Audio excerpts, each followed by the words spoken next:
இல்ல சமீபத்துல உனக்கு எவனாவது காதல் கடிதம் எழுதினானா? அதுவும் மாட்டு வண்டியில நீ ஸ்கூலுக்கு போறப்ப எரிஞ்சானா? என்னடா என்னென்னமோ சொல்ற? Yes or no. இதை தவிர நீ வேற எதுவும் சொல்லக்கூடாது.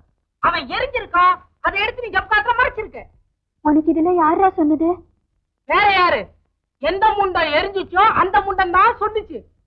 ஆமா, லவ் லெட்டர் வாங்க தெரியுது இல்ல, பதில் எழுத வேண்டாம். கொஞ்சம் கூட பொறுப்புணர்ச்சியே இல்லையே. அவனை பார்த்தா எவ்வளவு பாவமா இருக்கு தெரியுமா? இன்னும் கொஞ்ச நாள்ல தேவதாஸ் ஆவானோ, மஜ்னுவா ஆவானோ, அம்பிகாபதி ஆவானோ, எனக்கு ஒண்ணும் தெரியல. இல்ல அந்த ஆண் பாவம் இன்னும் சும்மா விடாது. டேய் கல்யாணம், எனக்கு லவ் லெட்டர் எழுத தெரியாதுடா, அதான் பதில் கொடுக்கல. லவ் லெட்டர் எழுத தெரியாதா? இந்த காலத்து பொண்ணா நீ? என்னதான் படிக்கிற? இல்ல உங்க ஸ்கூல்ல என்னதான் சொல்லி கொடுக்கறாங்க? நான் வந்து பேசிக்கிறேன். போனா போகுது. நான் சொல்றேன், நீ எழுதுற, நான் கொண்டு போய் கொடுக்கறேன். டேய் அது ஸ்கூல் நோட்ரா. இதுல எழுதுனா தான் ராசியா இருக்கும்.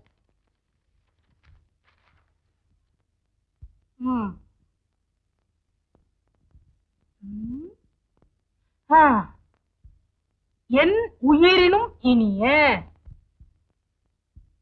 அப்படின்னா நீ தேர மாட்ட. உனக்கெல்லாம் ஒரு காதல். நான் சொல்றத நீ எழுது. என் உயிரினும் இனிய. என்னடா உயிர் கீரன் பேசிட்டு இருக்கீங்க? உயிர் இல்லம்மா, உயிரியல். உயிரியல் படிக்கிறோம். ஜில்லா படிக்குதுமா. அதேனப்பா உயிரியல்? எங்க காலத்துல இந்த படிப்பெல்லாம் இல்லப்பா. சரி படிங்க கேப்போம். நீங்க இதெல்லாம் கேட்க கூடாது.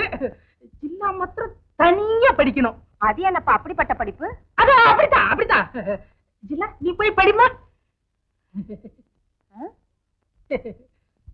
கூப்பியாக்கா?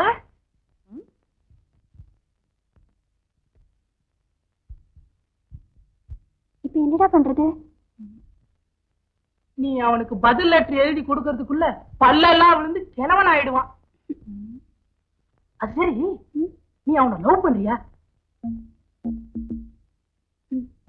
நிஜமாவே லவ் பண்றியா? கல்யாணம் பண்ணிக்கிற அளவுக்கு லவ் பண்றியா? அப்புறம் எதுக்கு லெட்டர்லாம் நேரடியா சந்திச்சிட வேண்டியதானே? ஐயோ ஐயோ ஐயோ, என்னைக்கு இருந்தாலும் சந்திக்க போறவங்க தானே. எனக்கு பயமா இருக்குடா. முதல்ல அப்படித்தான் இருக்கும், அப்புறம் பார்க்கலன்னா தூக்கமே வராது. இந்த பாரு, நான் முத்துவை பார்த்து ஏற்பாடு பண்ணிடுறேன். முதல் சந்திப்புக்கு தயாரா இரு.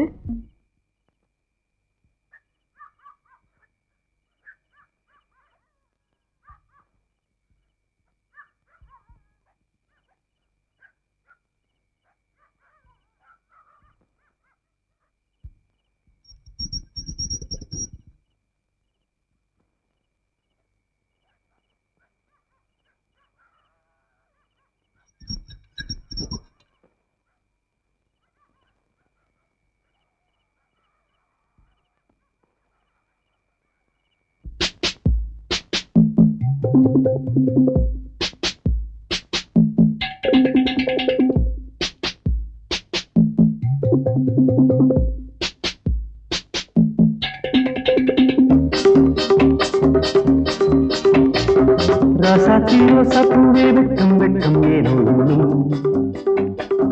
ராசாவை மூடி சூட பக்கம் பக்கம் வாவாயும் ராசாத்தியோ சப்புவே வெட்கம் வெட்கம் ஏனோ ராசாவை மூடி சூட பக்கம் பக்கம் வாவாயும் அடியே ரதியே அடியே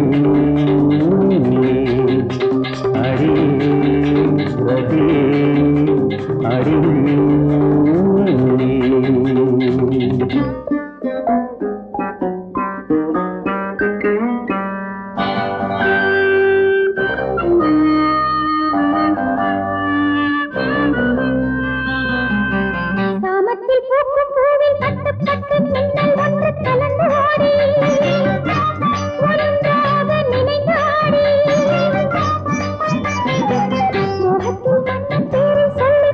சொன்ன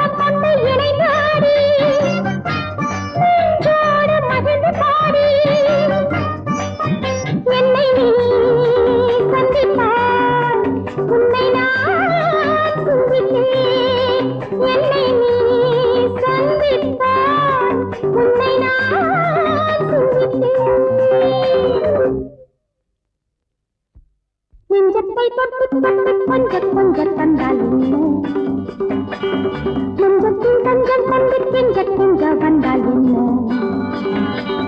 நெஞ்சத்தை தட்டி தட்டி கொஞ்ச கொஞ்ச தந்தால் என்ன நெஞ்சத்தில் தஞ்சம் கொண்டு கெஞ்ச கெஞ்ச வந்தால் என்ன அழகே வரலாம் அமுதை பெறலாம் அழகே வரலாம் அமுதை பெறலாம்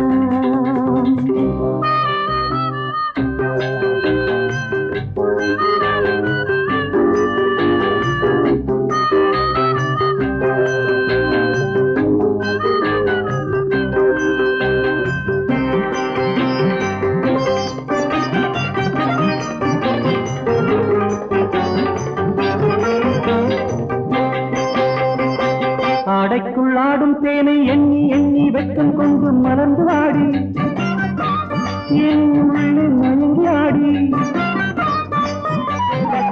கண்ணுக்குள் மின்னல் வெட்டு தொட்டு தொட்டு நெஞ்சில் பட்டு கீதம் பாடி நெஞ்சுக்குள் நாளும் ஆடி தினமும் தவித்தேன் நினைவால் துடித்தேன் தினமும் தவித்தேன் நினைவால் துடித்தேன் ராசாத்தி ரோசா பூவே வெட்கம் வெட்கம் ஏனோ இன்னும் ராசாவை நோவில் சூட பக்கம் பக்கம் ஆவாயும் அடியே ரதியே அடியே அடியே ரதியே அடிமை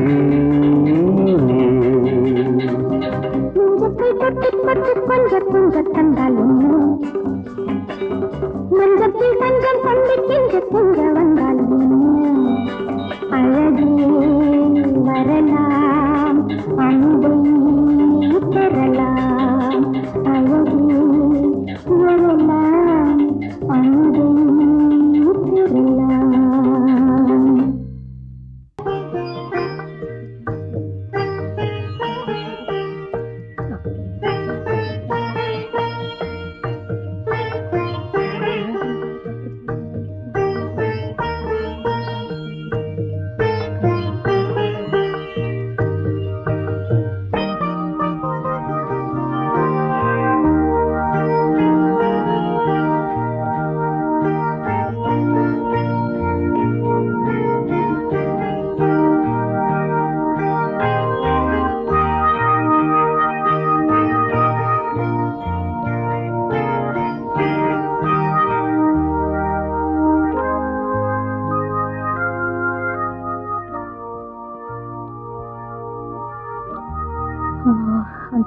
நல்ல புத்திய கூட பெரியவங்க எல்லாம் ஒன்னா சேர்ந்து வந்திருக்கீங்க.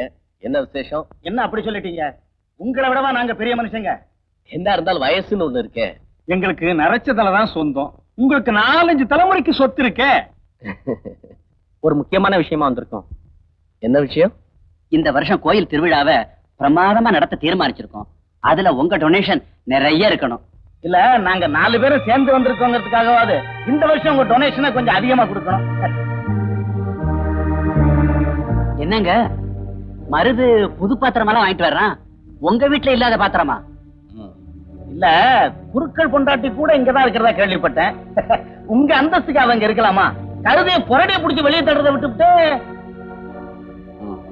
இதுல எவ்வளவு இருக்குன்னு தெரியல. எவ்வளவு இருக்கோ அதை டொனேஷன் எடுத்துக்கிட்டு முதல்ல கிளம்பு.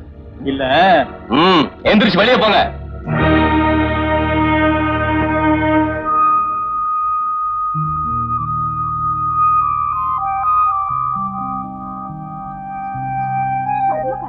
கோவில் நந்தவனத்துக்குள்ள யார்தான் வருதுன்னே கிடையாதா? மானம் கெட்டவளுக்கு மடிசார ஒண்ணுதான் குறைச்சல்.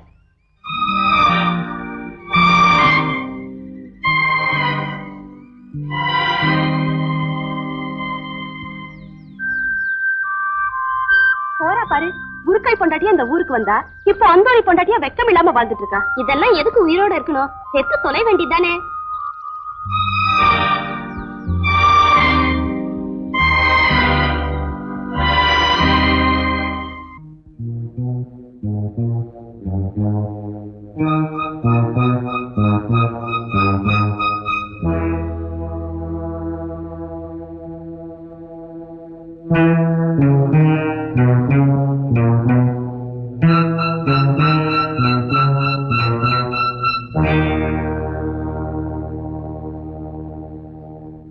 கொஞ்சம் நில்லுமா.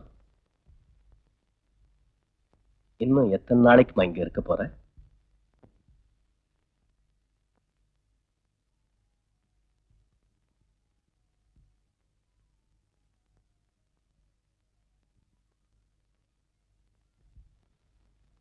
ஊர்ல ஒன்னை என்னையும் சேர்த்து ஏதேதோ பேசுறாங்க. நான் வம்பு பேச்சுக்கெல்லாம் பயப்படுறவன் இல்ல. இருந்தாலும் அனாவசியமா உன் பேரு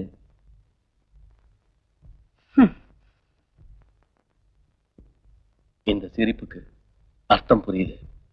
என் வாழ்க்கையை கெடுத்துட்டு இப்ப பேரை பத்தி கவலைப்படுவேன் சிரிக்கிறியா? நான் மனுஷனே இல்லை, நான் பாவி, மகா பாவி. இன்னைக்கு நீ வருத்தப்படுறியா? அன்னைக்கு நான் எப்படி எல்லாம் அழுதுருப்பேன், என்னவெல்லாம் சொல்லி கெஞ்சினேன். என்னோட அழுகையும் என்னோட கெஞ்சல் எல்லாம் உனக்கு கேட்கல. இன்னைக்கு ஊரெல்லாம் பேசுதுன்னு வந்து என்கிட்டயே சொல்றியே. ஒன்னு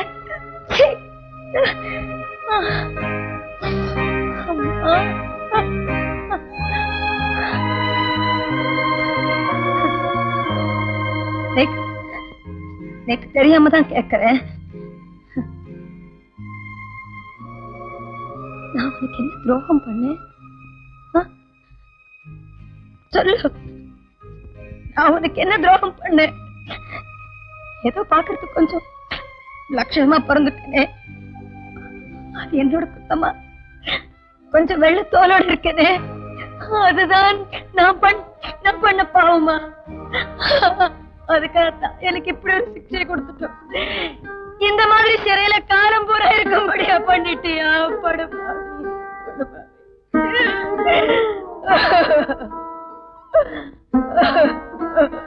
ஏதோ தெரியாம வெறித்தனத்துல என்ன சொன்ன? தெரியாமலா? குடிக்க தெரியறதோ, ஊர் பொறுக்க தெரியறதோ, அடுத்தவன் பொண்டாட்டிங்கிறதும் தெரியுது. அவளோட தலைமுடியை பிடிச்சு கைவளையில உடைச்சு அவ கதற கதற. வெறித்தனமா? எப்படி வரும் அந்த வெறித்தனம்?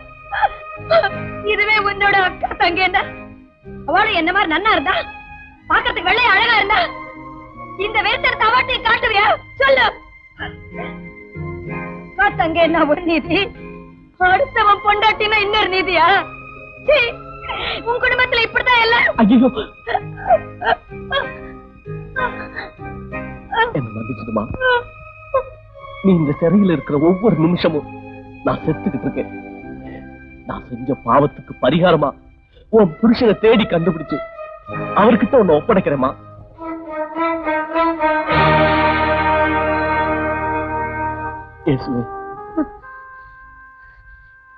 கர்த்தர் உன்னை மன்னிச்சாலும் கற்புள்ள எந்த பெண்ணுமே உன்னை மன்னிக்க மாட்டா. நீ செஞ்ச பாவத்துக்கு பரிகாரம் தேடுறியா?